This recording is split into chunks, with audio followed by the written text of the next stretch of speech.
couple of years before the outbreak of World War II, Imperial Airways launched its legendary Empire flying boat service to Africa. 3 times a week, one of these sumptuous aircraft traveled all the way from Alexandria in Egypt to the Cape.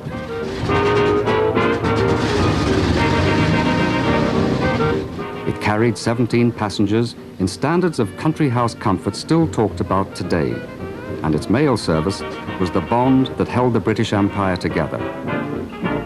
Try this, it's got kick, it's not slow, you can't stick, you must go. This is the rhythm for me.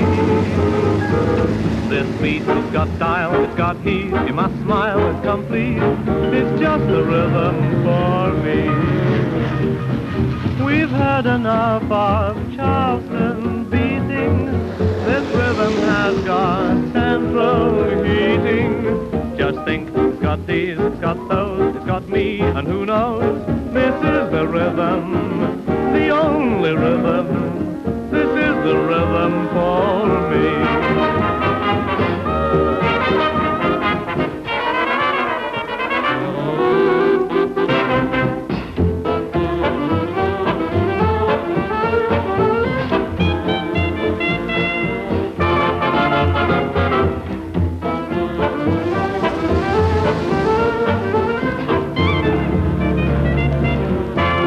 By any standards, the trip was an extraordinary event. As a child of 9, I traveled on one of the Empire flying boats, the Coriolanus, from Sydney to the Fiji Islands.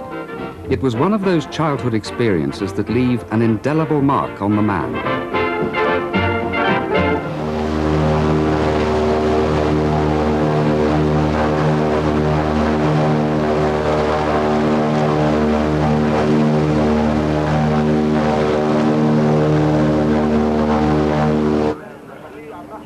Flying Port Catalina, Flying Port Catalina, Flying Port Catalina, this Port Alexandria. You receive, please? Catalina, Charlie Victor, requesting clearance to land in the harbor. Now, 40 years on, another flying boat has appeared in Egyptian skies. It too has been drawn to attempt the celebrated imperial route south. I am equally drawn. For me, flying boats and Africa make an irresistible combination. Shukran. No bacon? The Empire's passengers, before embarkation, traditionally breakfasted on bacon and eggs at Alexandria's Cecil Hotel. They would have found the notion of a Muslim ban on bacon unthinkable.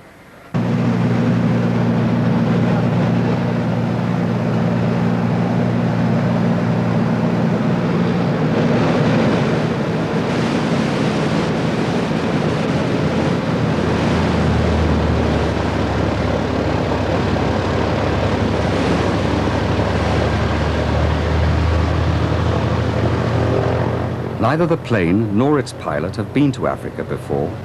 This will be a proving flight to see whether the old route can still thread its way through the realities of modern Africa. And with a film crew, I'm going along to find out.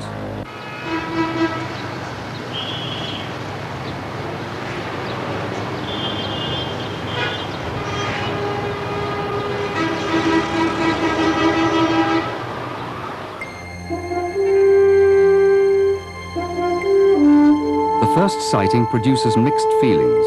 This, the last African flying boat, an American-built wartime Catalina, looks unexpectedly small out there among the ships, frail as a dragonfly and terribly, well, old. My fellow passenger, Alexandrian Dr. Adam Nakib, also once flew on an Empire boat, traveling home after taking his degree at Cambridge. The plane's French owner, Pierre Journet, has been running African safaris for years. This is his boldest enterprise to date. Recently, he brought his American pilot, Jim Ladegaard, and the plane on a 15-hour trip across the Atlantic, with Canadian Oliver Evans in the navigator's seat. Pierre plans to run air cruisers down the old imperial route. It's a business venture, and it must succeed. Pierre is an entrepreneur, a taker of risks. Jim is a pilot trained to minimize or avoid risks. Pierre knows nothing about aeroplanes, and Jim knows nothing about Africa.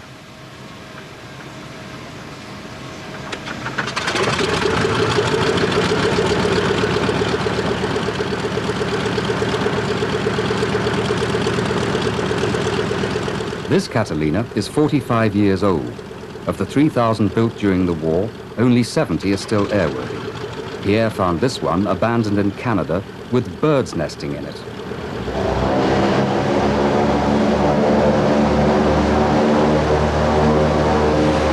The plane needs more than a mile to get airborne, but once aloft, has the stamina of an albatross.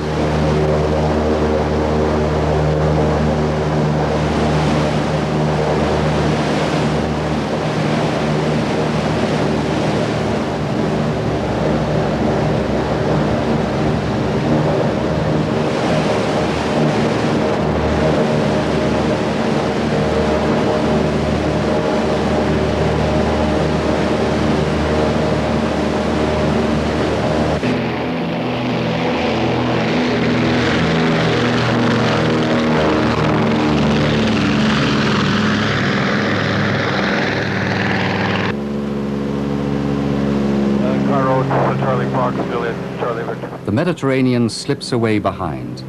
The next salt water we're due to see is the Indian Ocean, 3,000 miles away to the south. The post-revolution Alexandria we're leaving is not the same city in which Dr. Naquib was born. That was presided over by the debauched King Farouk and a rich, self-indulgent ruling class accustomed to living high on the hog. It was a city used to scandal. Dr. Naquib himself ran off with Farouk's wife, the last queen of Egypt. Very tasty. Very tasty. It was a very decadent society, beautifully decadent, you know. It had to end, but before it ended, it had to live. He remains one of the heroes of Egypt's revolution.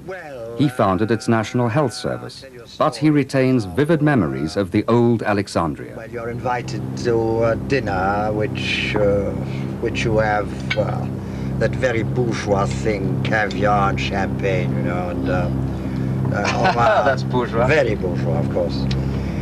And after a nice dinner, a very sophisticated conversation, a lovely lady, for example, would come and sit on the knees of a man. And he would dally with her. He asked one of the attendants to pass him the large scissors. And he would start snipping away bits of her expensive dress while she giggled. Until slowly he snipped up her figure and person until the thing fell off. He cut the dress off. Off her. While she giggled, very amused and delighted. What do you think ordinary Egyptians would have made of that kind of occurrence? What any normal human beings would have done. They would have been disgusted and done something about it, and I think they did. So the revolution was inevitable? I think it should have been. We happened to be in a position to do that sort of thing, and we paid the price fully, fortunately, and we survived it.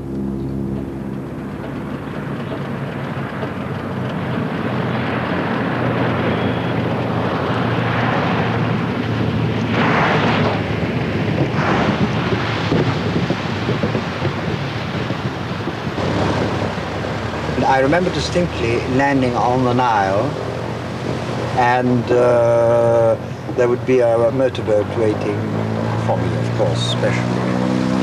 Sorry, I have to say this. Sorry.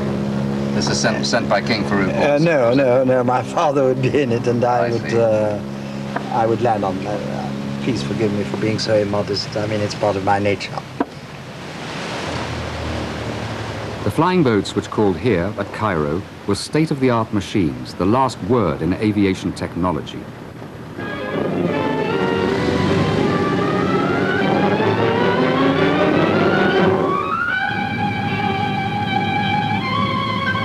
They were the China tea clippers of their day, craft of consummate grace and elegance. And they were conceived not for prosperous, privileged passengers, but to carry letters bearing a humble penny halfpenny stamp.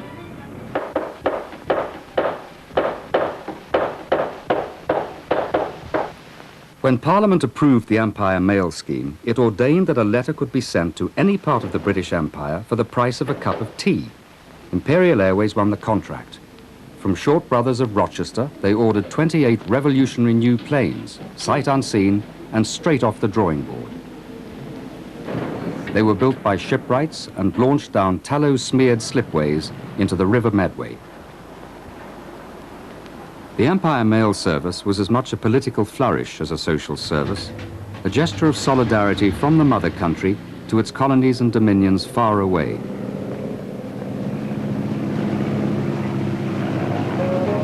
Here more mail is unloading. Letters for Cairo, Port Said, Ismailia, Suez, Luxor, Aswan.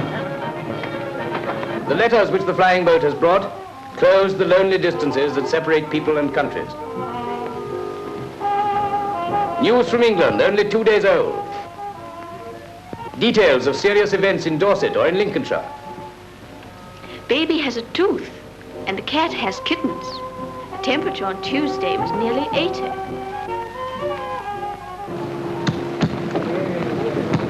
The Imperial Airways passengers, traveling through an Egypt still heavily influenced by the British, enjoyed privileged rites of passage, progressing down the Nile as effortlessly as migrating swallows.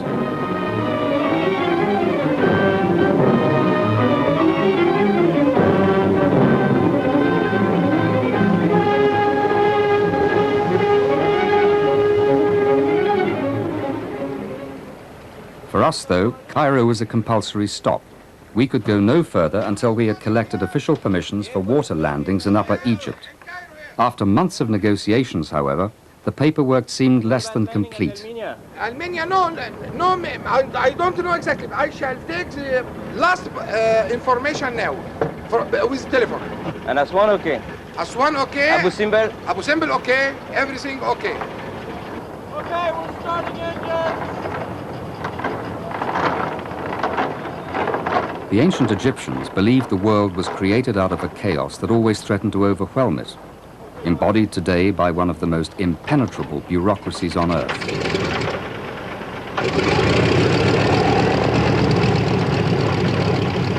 We face 3 more days in their airspace.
Jim stays low, just as Imperial's pilots did as they showed off Egypt's treasures to their customers.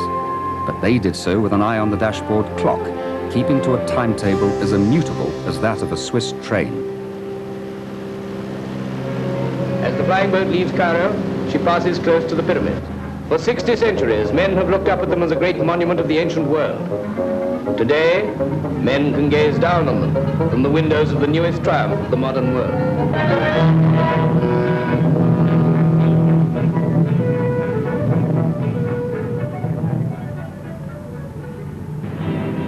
Passengers enjoyed 5-star service and 5-course meals eaten off the best china.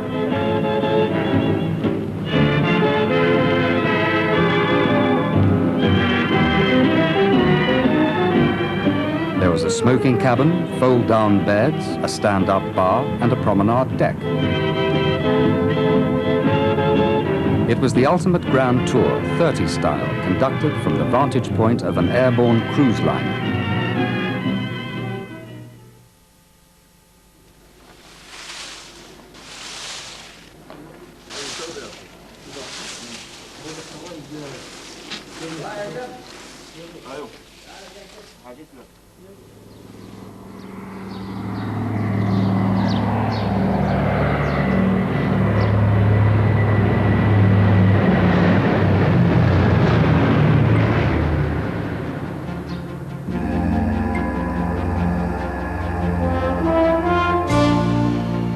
Herodotus called Egypt the gift of the Nile, and away from its banks, Egypt effectively ceases to exist. There's nothing there. Near the river, though, there is life, renewal, growth, continuity. It is the highway we shall follow.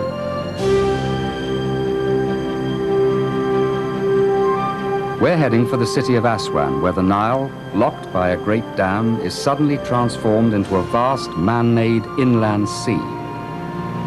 Aswan, it's Juliet, Charlie Victor. Charlie Fox, Juliet, Charlie Victor. Go ahead, sir. Roger, sir. I'd like to land on the water above the high dam. Can you please say where did you get this permission? From where? We had obtained permission from Cairo before we had left to land on the high dam. Yes, sir. There is no permission for you to land at this place. Please report final on my 35. Okay, let's get a clearance going into the airport, I guess, right? I'm going to haul these pins on as well. Okay. Charlie Fox, Charlie Victor, I call Cairo now. And, Circling over Lake Nasser, Jim grew impatient awaiting a decision, and Pierre agreed to let him come down at Abu Simbel. This Catalina is amphibious, and now we prepared for our first dry landing.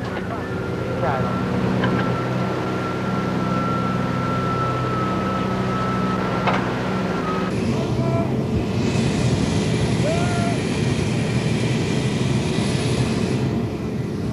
Sometimes, you know, it's too difficult, well, to get a permission like that. You should prepare yourself in Cairo before you No, but we have the permission in Cairo. We have. They told us in Cairo. Yes, they told us in Cairo you have the permission. So we have the permission from defense. We have this paper. We have the permission for the high dam. So what is the problem? You know, we don't understand anymore what's going on. We're going to be landing just short of the dam, which is just outside of the military zone. No, the serious is you will appear in the Mediterranean radars of air defenses. And that means we don't want to be shot. Are you right? You should have a Mediterranean number from the Egyptian air defenses. A number? Number, yes. That number means that if you fly over the high dam, you will never get bombed. Okay, well, I think we'll just go off as quickly as we can now and go to S1, make a phone call. And we should be... God will be with you. Good luck. Shukran jazilan. Afwan. Salam. I pray for you. Thanks a lot. Okay. Goodbye. Bye-bye.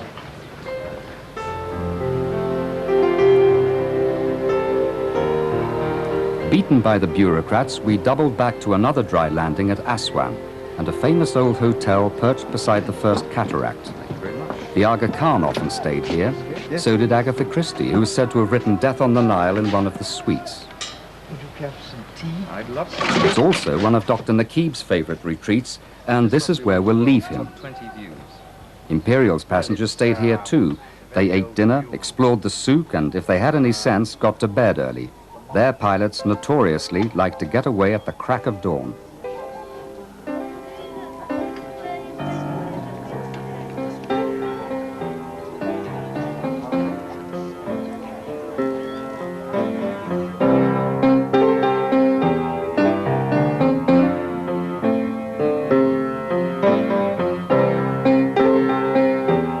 I'm beginning to suspect that Africa isn't going to appeal to Jim. He's going to see it as just a lot of strange places held together by red tape, where the beer's no good and nothing works.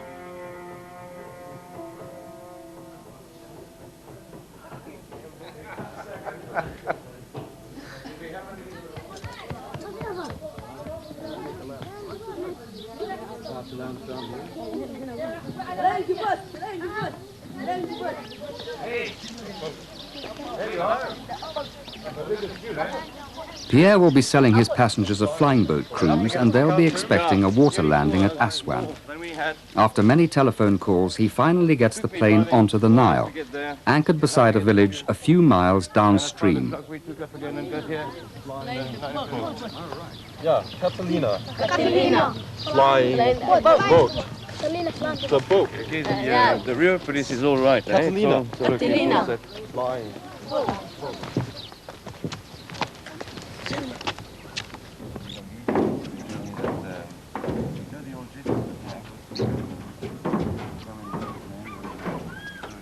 The Catalina, when we reached it, was dripping oil. This engine, a reconditioned Pratt & Whitney, was obtained from the Papua New Guinea Air Force.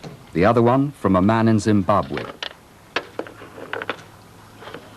Little parts we carry a lot on board, and even up to spare pistons, cylinders, and plugs, and lots of all the pumps, the fuel pumps, hydraulic pumps, all that we carry.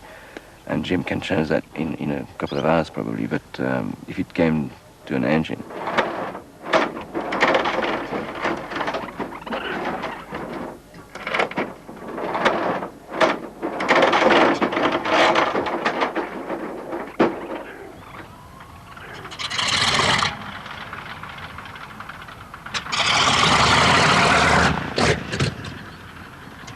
Jim, fortunately, is also a qualified Catalina mechanic. Our dependence on this taciturn man, I'm beginning to realize, is absolute. Without Jim, we don't move. Oliver can't actually fly the plane. Only Jim can do that, and only Jim can cajole it when it doesn't want to fly.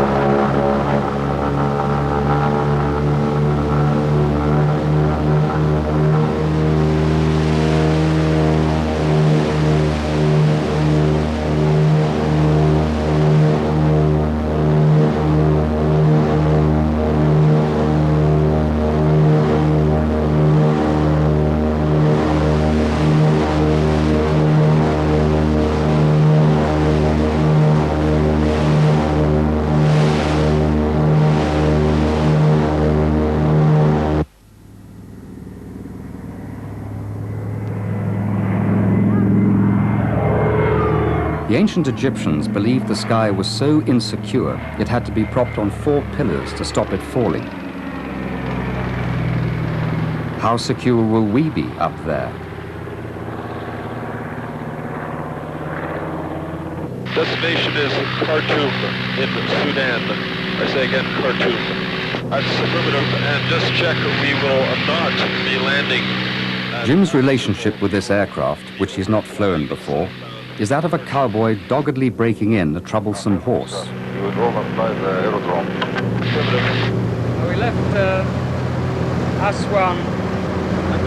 With Egypt behind us and the real Africa ahead, Pierre's spirits are starting to lift. We're going around along the Nile for a while, down to the 3rd cataract. From there we'll cross across the Nubia Desert to the 4th cataract, and from there on to Khartoum. Presumably the flying boats had to have alternate water landings all the way down, so they couldn't have gone too far from the river, could they? That's right. We have the possibility of landing on the land as well, so we are quite lucky in that sense.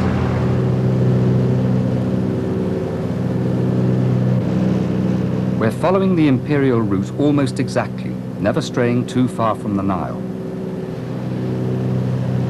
I'm drifting along in a crystal pavilion, watching the Nubian desert slip by at a stately 85 miles an hour.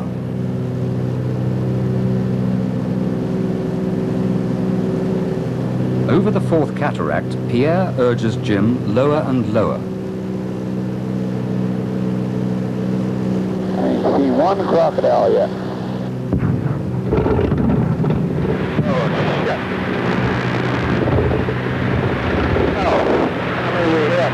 What the hell is that noise? We've got a noise coming out of this engine here. I don't know what it is. Still running all right?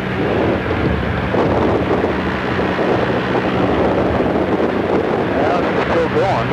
Looks like we're still getting power out of it anyway. We've taken a bird strike. We've run into a flock of something, though we're not sure what. Sacred ibises, someone says, though it could be anything. But damage has been done.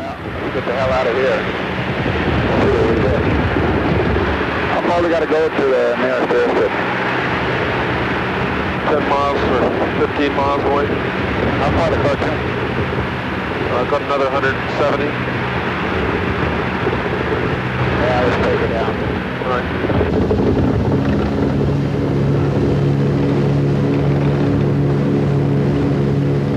Without consulting Pierre, Jim goes for an emergency landing. The nearest strip is at Merowe in the Sudan. Ironically, the Nile at Merowe was listed in Imperial's handbook as an emergency port of call.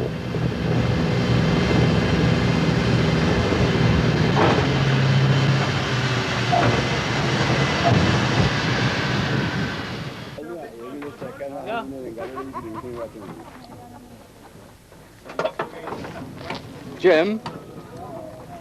Jim? I think we just have a cowl flap that was coming loose. Jim is still not talking. Pierre's discomfort, I sense, covers a growing irritation with his uncommunicative pilot. We couldn't have got onto Khartoum with the cowling like that. As for me, I'm far more concerned about the state of the engine than Jim's lack of social graces. It's the second time he's had to fix it today, and if he wants to do so in silence, that's okay by me. On Khartoum, it's Juliet Charlie Victor requesting information regarding Khartoum Airport. Is it open at this time? Over. Roger. Continuing inbound, we're estimating Khartoum at time 1416.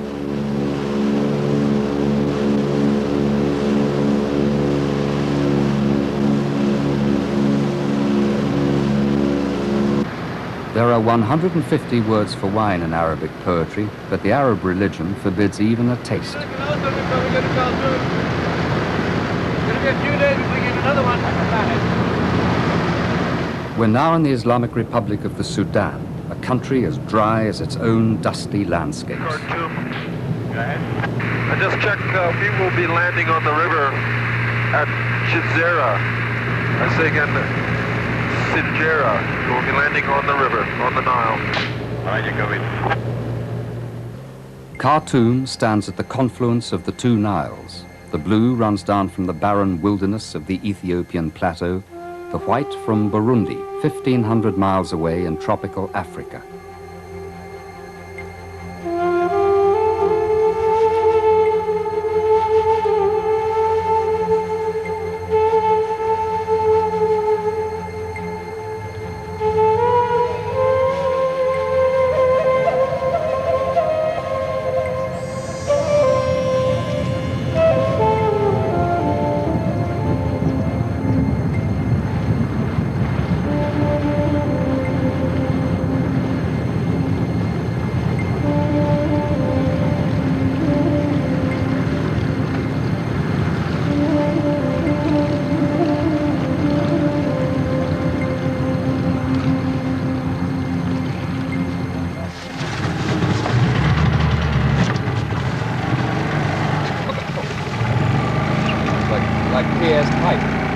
We've landed at Gordon's Tree, named for the old hero of Khartoum and also Imperial's original flying boat depot. Yeah, it used to be a guest house where they used to welcome the passengers and do the custom and immigration formalities. Well, I can't see that, but that's behind the trees. It's just behind, in those trees there, yeah. Right. We got a bit of a welcoming committee tonight. It's good to be here. In place of the irritation and suspicion we often felt in Egypt, we find only the famed Sudanese friendliness. And we were on the ground about half an hour. Yeah. Fixed it, Jim fixed it, and we took off again. I'm sure we lost about, we lost about 3/4 of an hour. Through here? Hi. I'm fine. And just as they did in the old days, the authorities have erected a special customs and immigration tent for the flying boat. The formalities are observed, but in a relaxed Sudanese manner. Alexander? Yes, he's on this form here. Mr. Frater. Alexander Russell Frater, Australian passport. James, what is your passport? Mine?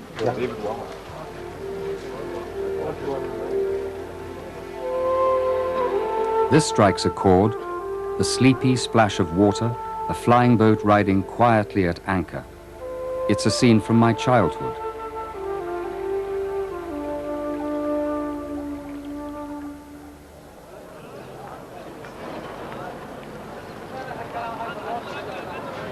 The next leg promises to be a tough one, and Jim must get the boat shipshape again. That bird strike has left us with a few dents.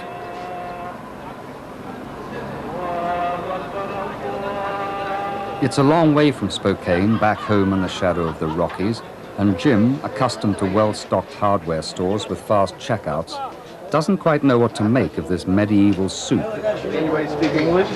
Does he speak English? No. No English. French? Parlez-vous français? Do you have any hose clamps? No.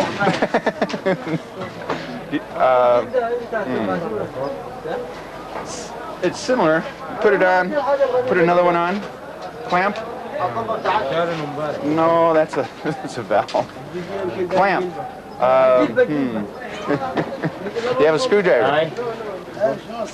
Do you know what a screwdriver is? It's a drink with orange juice in it and vodka. You got paint? Yeah, paint. Need some white paint.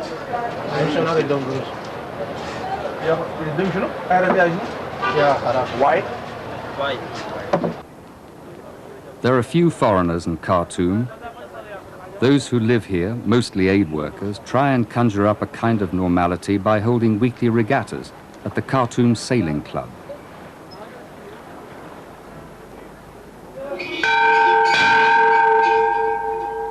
Their clubhouse is one of the elderly British gunboats which brought Lord Kitchener and a young war correspondent named Winston Churchill to avenge the death of General Gordon, cut down by the Mahdi's Islamic hordes. Today, the wheel has come full circle. The infidel armies have long since gone, and the Mahdi's descendants once again control their own Islamic destiny.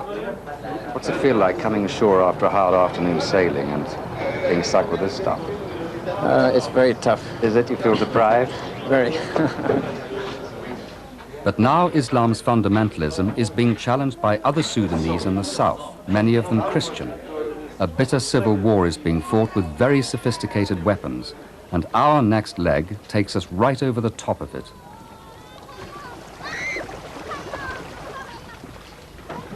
Bill Cragg, an English pilot working for a local charter company, lord of a small manor in Lincolnshire, came here to pay off death duties on his estate back home. It was considered one of the most beautiful spots in the world, and you can see it when you go there. The old Juba Hotel, the swimming pools, the squash courts, the gorgeous semi-tropical vegetation around, lovely climate, the Nile flowing by. Captain Cragg regularly flies supplies to Juba, now caught up in the dangerous crossfire of the war. And you go there now. The last time I was there was no electricity in town at all. There was no water. There is still massive starvation. Right. There is still enormous amounts of people dying down there. There's an enormous amount of fear. I think fear is the main thing I see in the people down there. How does all this affect your emotions? I mean, terribly, yeah. Terribly. A complete emotional battering. I think, like many men, I tend to think of myself as a big, rough, macho, rugby-playing type of fellow, and then I see myself reduced to tears by a small child lying there starving to death and dying while I'm watching them. But our help probably is more useful in the form of manpower. You can't just keep sending in food and thinking your conscience is clear. What's going to happen to these people in 20 years' time and 30 years' time?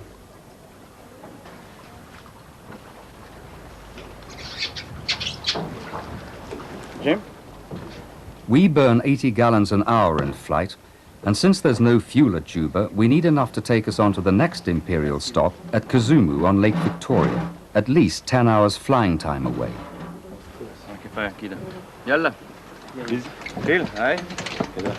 This man helped refuel the Imperial boats with a hose and pump that haven't been needed since. Oh, there's feathers in it. There's feathers in the hose and there's feathers in the pump. I want to take that pump apart and clean it up. Yeah, the only way you do it is to clean the pump out, and the hose and everything. Now, keep your height if you decide to go down there, because this is all an area of rebel activity. Yeah. They are equipped with SAM-7s. Come over Juba at least 10,000 feet between you and the ground, and then keep within the town limits. Within the town limits, small circles all the way down, right? Okay. The rebels are reputed to be on the eastern side of the river, and it is tiger country over here. It really is. So keep across to the west, over the town. Same on takeoff. My advice to you is, if you can't, get up there with adequate time to give you adequate fuel onto your next place. I think you're really going to have to think again. People have tried going in and out low, and at Malakal 2 aircraft were shot down trying to do that. Our alternate idea was, if we can't go through this and get fuel and go on down to where we want to go, Lake Victoria, we'd take the alternate route and cut across this area over here. Oh, I see. And into Lake Turkana. Right up here, what's that area like? Very hilly, navigation very difficult. You've just got to fly track and heading and ground speed. Yeah. Try and judge it and just lay off for that and just fly time. Yeah, the classical time and distance, I suppose, as the pilots used to do in the old days. Right back to basic original Mark 1 eyeball and navigation. You're a lucky man having the chance to do it.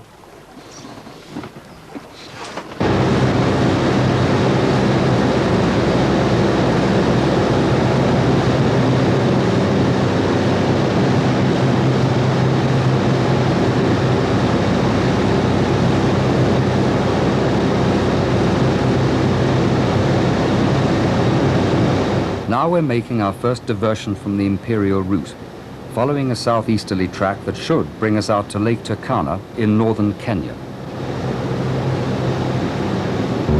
We climb to a healthy 13,000 feet, well above the operational ceiling of the SAM-7 missiles.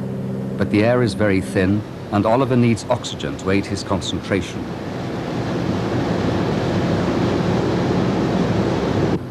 The navigation is not going well. The few radio beacons are dead, the charts don't make any sense, and nobody answers our radio calls. We're chasing shadows, and the world below is full of them. Clouds, hills, trees, and, to my mind, hostile forces. The only certain thing is that we are still over SPLA rebel territory.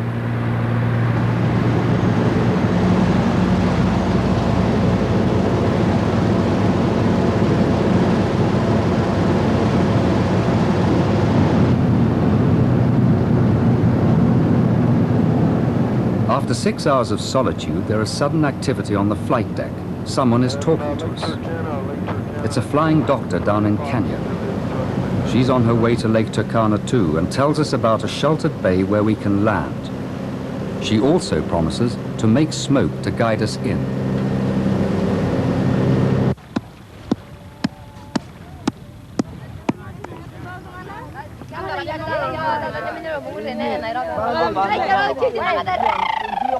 Dr. Anne Spurry, our Good Samaritan, has flown in from Nairobi for one of her regular clinics with the El Molo tribe, directly descended from the first humans who inhabited this corner of Africa.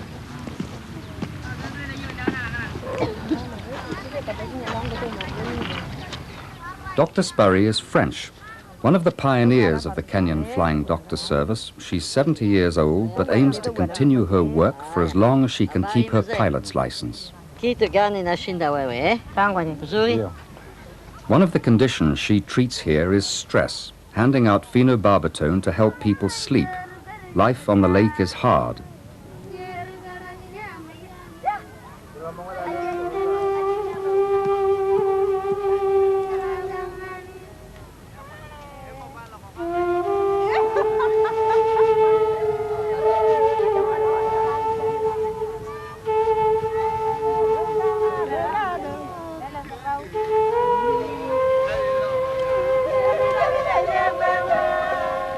Coming down at this remote and desolate place gives us a taste of what it must have been like for the pioneer pilots on the East African route. They first demonstrated the importance of the aeroplane in a country where communities were separated by huge distances. Those funny old flying machines rewrote the most basic physical laws. Suddenly, it was possible to shrink those distances, to bring those communities closer, even to save lives. Now, people like Dr. Spurry do that routinely. Alise manini, mimi nauliza tangulini na naanza namna gani? Sigo tatu. Na kuja peke yake namna hii. Nasikia chungu. Ndio.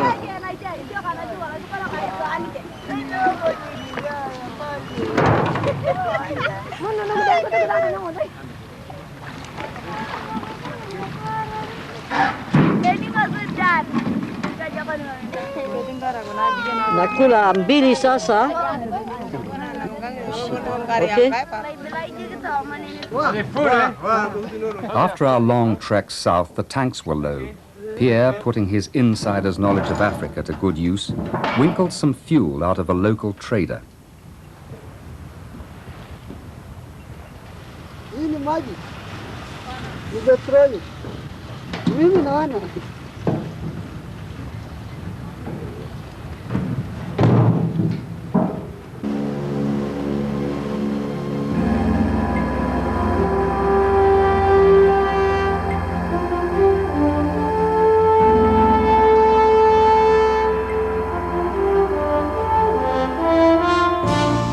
This extinct volcano stands at exactly 0 degrees latitude. We're crossing the line, but there are no celebrations. Everyone is tired. We're now cutting inland to rejoin Imperial's route.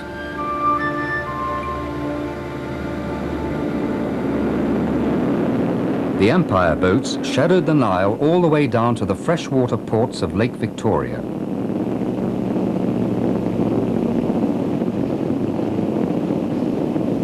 The captain radios his estimated time of arrival to the wireless station at Kisumu, main air junction of East Africa. As they prepared to land, a highly practiced organization involving hundreds of people swung into action. Airport, ETA 1830. Okay. Kisumu Airport comes to life in readiness. The mail van runs up. The ground staff man the patrol launch.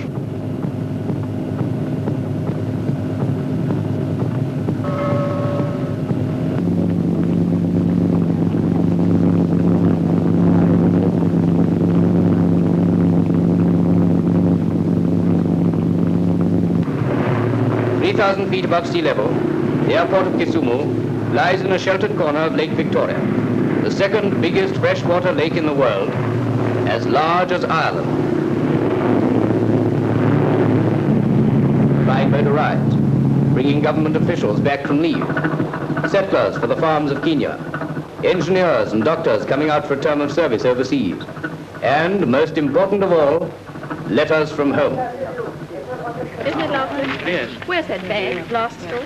George! The linchpin of each operation was the captain. Those on the African routes were celebrated public figures, perhaps a touch eccentric, but held in such high regard that schoolboys prized their autographs. They could be martinets too, cracking the whip and often getting airborne again in little more than 20 minutes.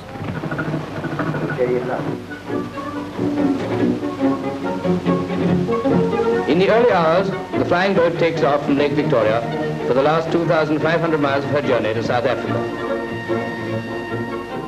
They were real commanders. They were regarded as ship's captains in every sense of the word. And everybody who was junior to them behaved in a junior way, you know, saluting and everything else went on. And they even had the captain's tables at the hotel at Kisumu.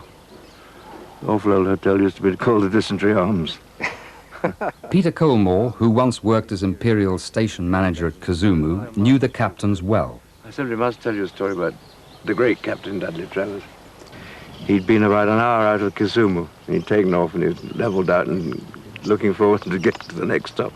And the flight clerk suddenly climbed up the aluminium ladder into the cockpit and yelled in his ear, and old Dudley had his headphones on, you know, and he's steering away, and these four Pegasus roaring in everybody's ears. And then the flight clerk said to him, "I've got news for you, sir." He said, "Oh, yes, what is it? Lobsters from Corfu for lunch?" He said, "No, I've left all the fucking passports behind." And of course, there was a big left-hand clambering swell. The wretched passengers must have been a bit disconcerted, wondering why they were going back. We've spent the night at Lake Naivasha, the old flying boat stop from Nairobi.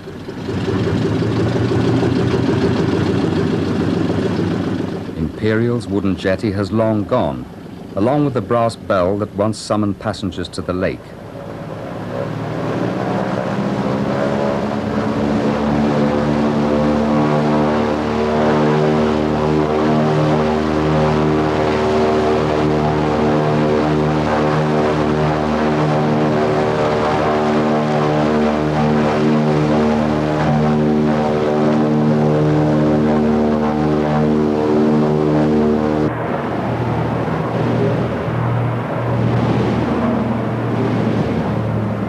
Something is clearly wrong. After a 2-mile takeoff attempt, we abort. We are 6,200 feet up on the highest of the Rift Valley lakes, and our 2 elderly engines simply can't cope with the heat and thin, rarefied air. Jim has never blown a takeoff before. For the first time, the cowboy has been unseated by his troublesome horse.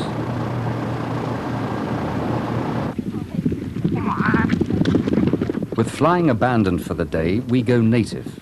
We get ourselves invited to one of the exotic ceremonies held by the tribe who inhabit this lovely corner of Africa.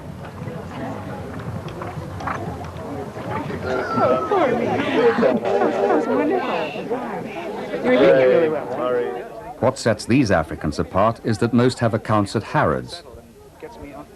We are, of course, with the heirs and successors of Kenya's notorious Happy Valley set. So he went over and I went there too.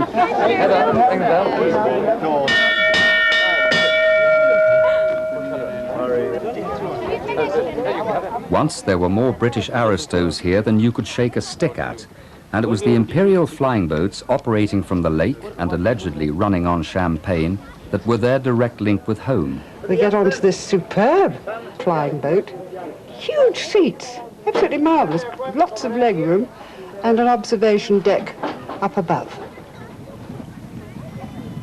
And landing here in Naivasha, it was July, so therefore it was green, was a glory. I looked around at this whole scenery around here, and I thought, home. Like you landed in heaven. I came for 3 months and been ever since. At the other end of the lake, there was really the Happy Valley set, who were still living it up, weren't they, in those days? Who were they? Well, there were big landowners around here. There was Sir John Ramsden, who owned all the land from this lake all the way up to Lake Nakuru, just about, and Lord Delamere. And Lord Errol used to come frequently. Yes, but he is dead and gone by 48. Yes. But there was still that lovely house there. And Lady Delamere was living there, and she'd married, first of all, Robert Colville, and they bought the Gin Palace. And then later she married Lord Delamere and moved to the next lake with the flamingos on it, Lake Elementaita.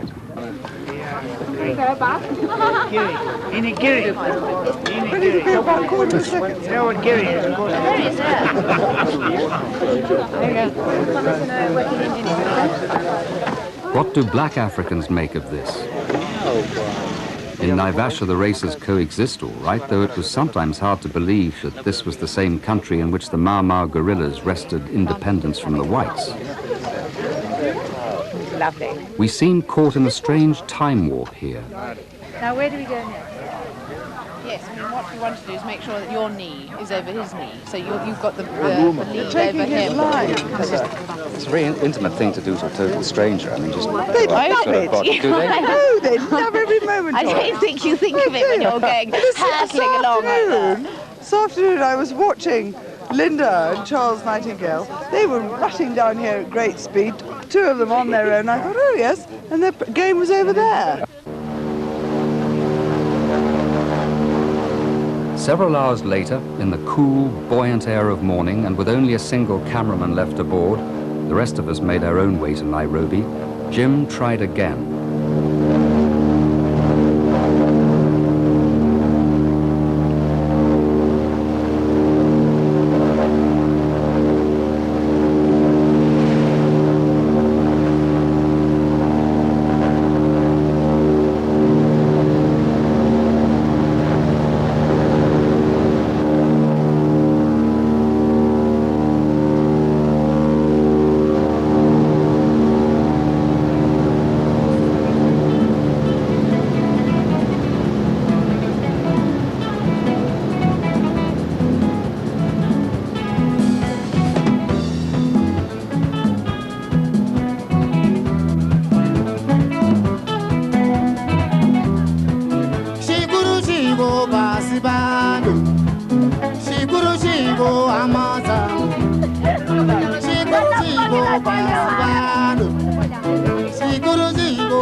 Nairobi brought me, with relief, back into Africa.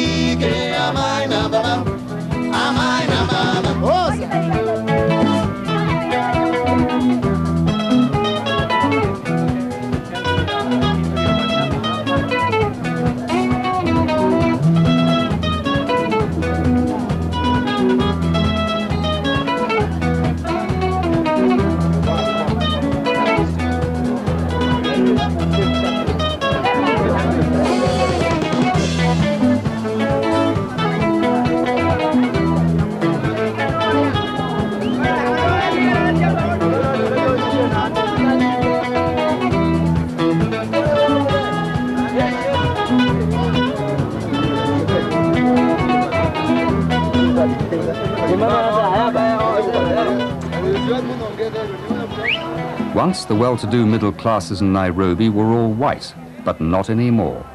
Here the men and women who built the new Kenya occupy the gracious suburban houses once occupied by their colonial masters. I've been invited to lunch by Meshach Ndizi, who, as a young man, was flown on an Empire boat to take up a scholarship at Ruskin College, Oxford. What were your fellow passengers like? Have you any clear memory of them? I have a very clear memory of Meshach Ndizi. I was the only African aboard that aircraft. It's a pleasant family affair. Esther, his daughter, designs and markets her own textiles. You wear one garment. Roy, his son, has set up his own business as well. He started a small airline. Meshach helped draft the Kenyan constitution, freeing his children from the attitudes traditionally imposed on black Kenyans, attitudes which he took with him on his flight to England. And one thing I remember very vividly is I was booked into a hotel, and the waiter came, very smartly dressed, and addressed me as, "Sir, what would you like for breakfast?" Well, I also addressed him as "Sir." In fact, I think mine had more emphasis than his. I was coming from a country where we were not supposed to be wearing a hat when talking to a European. You had to hide your hat. When I was at high school, we weren't allowed to wear shoes. So on a Nairobi Saturday, we would be walking in the streets with very smartly dressed with our blue ties and barefoot. 20 years after the signing of the Constitution, though, things have changed. Meshach's son Roy and his partner Chris Njenga have become aggressive young airline executives and owners of a new Cessna twin recently bought in Canada. He's on Roy then donned his captain's stripes and ferried it all the way home to Kenya, a young African explorer passing high above the Arctic wastes. The longest single hop over water would have been about 1,500 miles, and that was from the edge of Greenland up to the edge of Iceland. Right. So what happened in Iceland when they saw a black pilot getting out of this aeroplane? They're very confused. I don't think they've seen many black people there at all. It's a funny little place. Particularly the town we went to. It's their fishing population, and I don't think they have very much exposure to the outside world. Right. So we had a little man with a camera who kept on going behind pillars and taking photographs of us. I think he was probably photographing me. The Aero Club at Nairobi's Wilson Airport is one of the last outposts of the boisterous old white self-confidence. Black pilots prefer to drink at a smaller, quieter place down the road. How are your charters going these days? It seems that aviation here still belongs to the children of Kenya's gregarious old flying farmers, and something of that dogged white settler mentality lingers on. To try and break into here, it doesn't matter where you go. If you need to buy a spare part on credit, they won't extend credit. Is that right? They just make your life generally very difficult to start. And we've had to fight this. They just said, no, we're not ready for that. Yeah. And it's actually, we have had to come up and say, no, we are ready for it. Right. And we are there. Most of the companies at Wilson Airport have not seen it over the years really necessary to train. It isn't a long-term thinking. Whilst we can think about it and go out and say, look, we want trained manpower. because we're not only thinking about today, we're thinking about our total future. We're thinking about our children who are going to be here.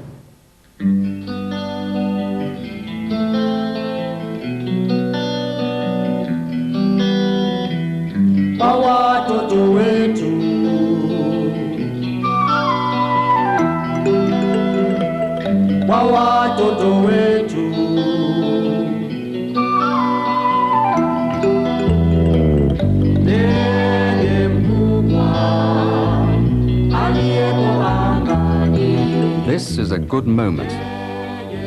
2 weeks after leaving the Mediterranean, we've made it down the dusty heart of Africa to the shores of the Indian Ocean.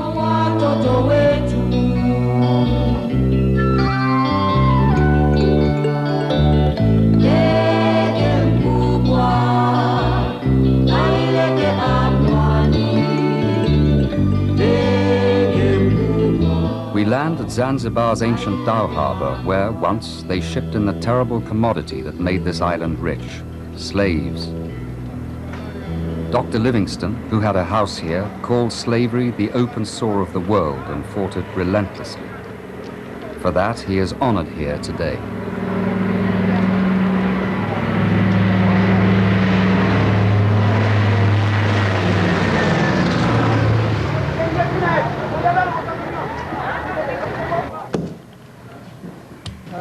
Welcome in Zanzibar. Thank you very much indeed. Thank you too. Goodbye. Yeah, that's some pens.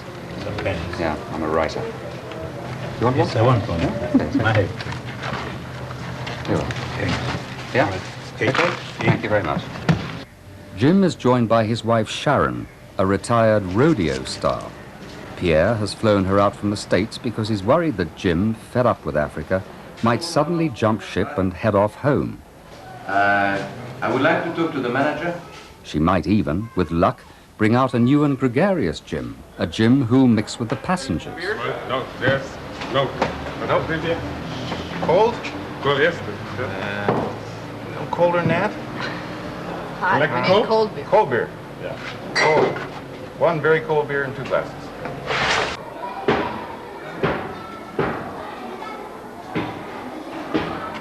We're suddenly off the tourist track and a long way from the urbane western civilities of Kenya. People seeing my white face assume I'm a Russian or East European advisor.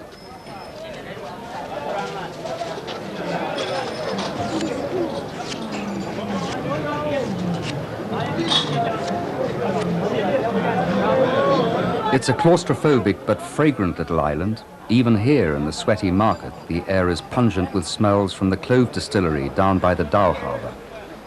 Pierre would like to give his customers the Zanzibar experience, but he's imagining their response to accommodation like this. And your own half window. Could you sometime maybe change that for windows? Yeah, that's definitely nice. Yes. And to have a nice view of He knows that when Americans go on adventure holidays, the adventure must end each day at sundown. Then they want air conditioning and iced martinis. Oh, for us that would be okay, but for our passengers we might have a problem. We intend to rehabilitate the whole building and put air conditions in all rooms, and if possible to have 6 rooms with self-contained. That's within our program starting next month. Whether or not you got those clearances for Mozambique and Harare. Yeah, sure. Yeah, no, we just brought that. We have... The proving flight is nearly over. In 6 days, Pierre will be picking up his first passengers at Victoria Falls for the trip north. And he calls a staff meeting to finalize a few details. It's a pity about that Naivasha, Jim. I don't know how you feel about it, but I would really like in the future to include... I mean, it's a fantastic place. I'm sure you... Once again, his natural optimism runs into Jim's innate sense of caution. And this time, Jim is not in a compromising mood. Now, take off what... How many people would you be happy to take off with? I mean... Well, you were there, you know. Yeah. We tried it with 4 and, you know, some baggage on and everything, and she wouldn't do it. And then we tried it with no baggage and a couple people, and it still wouldn't go. Fine with the airplane empty, you know. What's the use of having an airplane if you can't hold the people? I don't think it's a usable one for the loads you want to carry. Landing and getting down is no problem. It's getting off the water. The airplane just won't do it at that altitude and the weights you want to go at.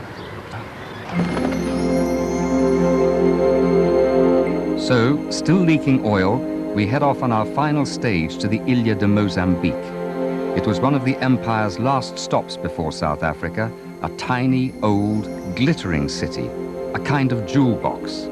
Pierre, intrigued, has agreed to take me there. But a civil war is raging around the island, and though we have clearance to go in, we have no idea what to expect. The beautiful beaches of Mozambique are empty. Occasionally we see tank tracks, and when we glimpse people, they run for the cover of the trees. And then we should be off the coast, not overland. Have a few guerrillas inland. They shoot at you. Why is that? Oh, there is a war in Mozambique going on. Our insurance only covers us for 10 miles along the coast, and we don't want to be above them. They shoot at you. They shoot at aeroplanes. Approaching the government-held town of Pemba, we came face to face with the realities of Mozambique's civil war. Army missile bases were ranged along our coastal route, but our radio frequencies didn't match theirs. The Pemba control tower offered us a choice of options. We could either continue down the coast and risk being shot at with our insurance cover intact, or we could divert inland uninsured. We decided to sleep on it.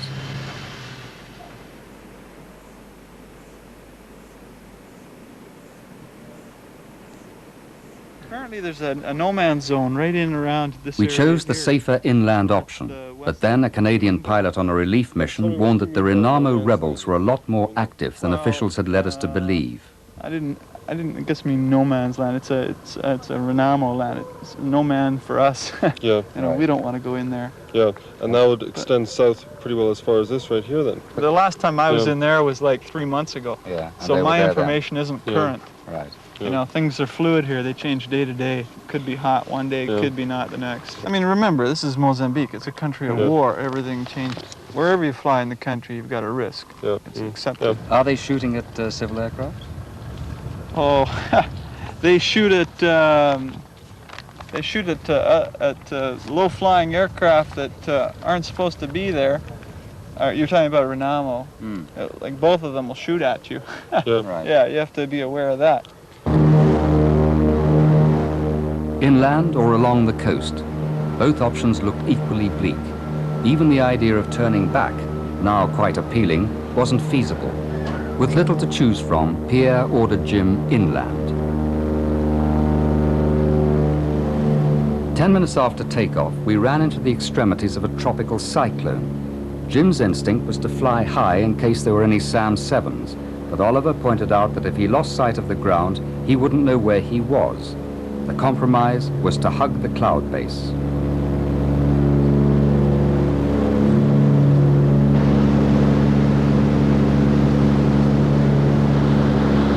Looks pretty fucking rough. Yeah.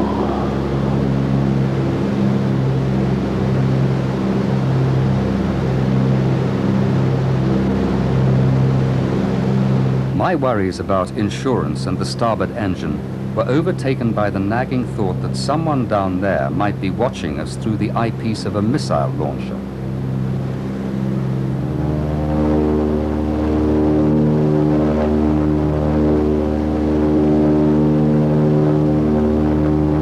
The weather worsened, forcing us still lower.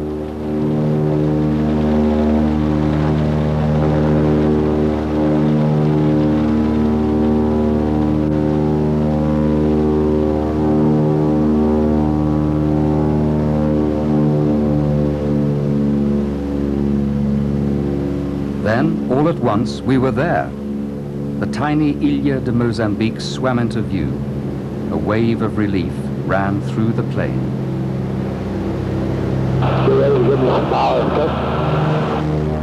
We came down at dusk on the very spot where, half a century earlier, the Imperial flying boats had landed. On the 1st of May, 1939, a Captain Smith, piloting Imperial's Challenger, misjudged his approach while alighting here and crashed, killing his flight clerk and radio officer.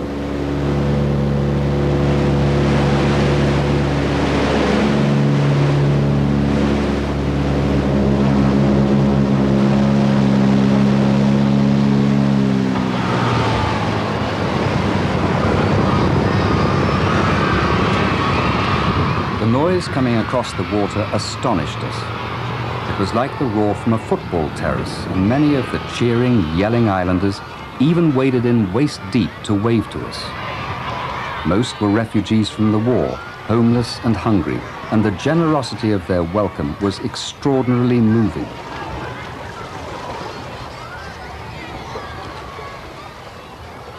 We became aware that not a single light was showing on the island. Pierre said that cutting power lines was a classic prelude to a guerrilla attack.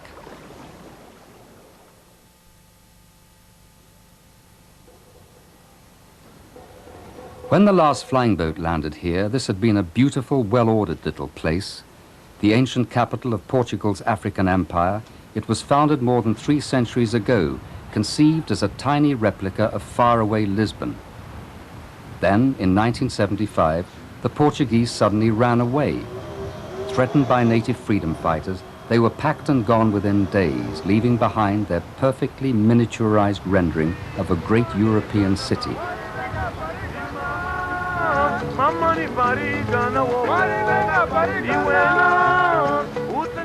But the euphoria of the young Frelimo government was short-lived. South Africa funded a rebel army to destabilize its Marxist neighbor, and the Ilha de Moçambique found itself cut off. Its economy collapsed, and its fine 17th century townhouses rotted. Now, every time it rains, another falls down. Apathy and inertia hang over this besieged island like a fog.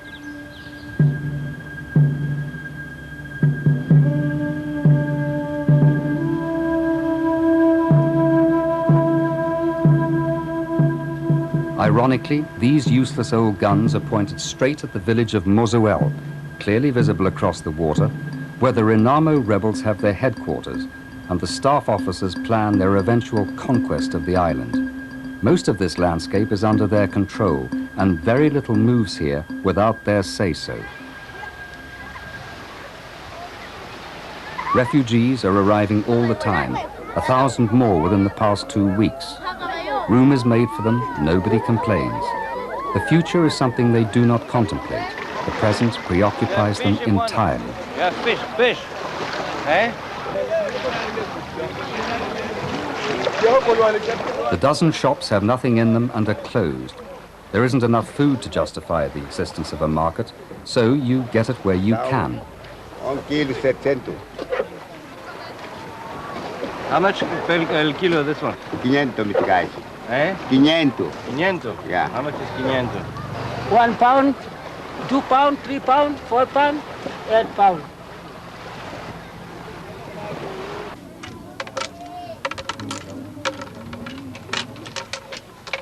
There's no work, no water.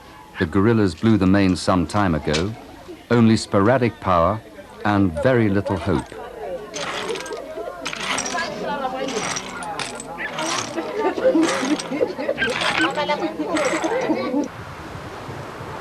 This is clearly no place for a vulnerable old flying boat.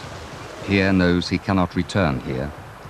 We have to take off into the wind, so this area would be very difficult to use because it's not long. So a long area, approximately this long, we would need, as long as the island, to take off. The tropical cyclone that dogged us earlier is still about, and Jim's anxious to be off. O lugar que podemos encontrar, por exemplo, as questões de ventos, temos 2 ventos, vento norte e vento sul. Né? Neste momento, o melhor lugar é esta parte aqui. Toda essa zona que estão a ver. It was hard to say goodbye. We seemed, briefly, to have reinstated the island's old links, its access to a world with wider, brighter horizons.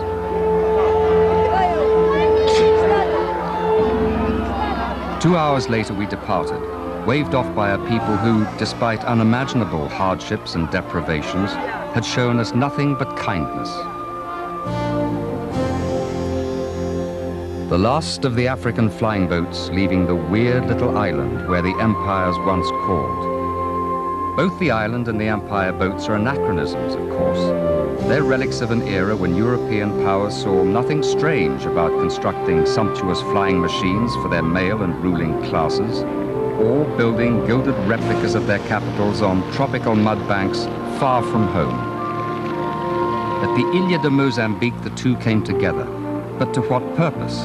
Now the Empire boat is extinct, dead as the dodo, while this tiny place rots and festers and in a few years will become just another jungly monument to old European conceits. In a way, Pierre's Catalina is an even greater anachronism. It can't touch the Empire for elegance and luxury, nothing ever will, but it's very old and as close to the real thing as you're likely to get. But in the final analysis, it's an illusion, really. A ghost of those great shadows that 3 times a week, usually on time, passed this way and briefly eclipsed the African sun.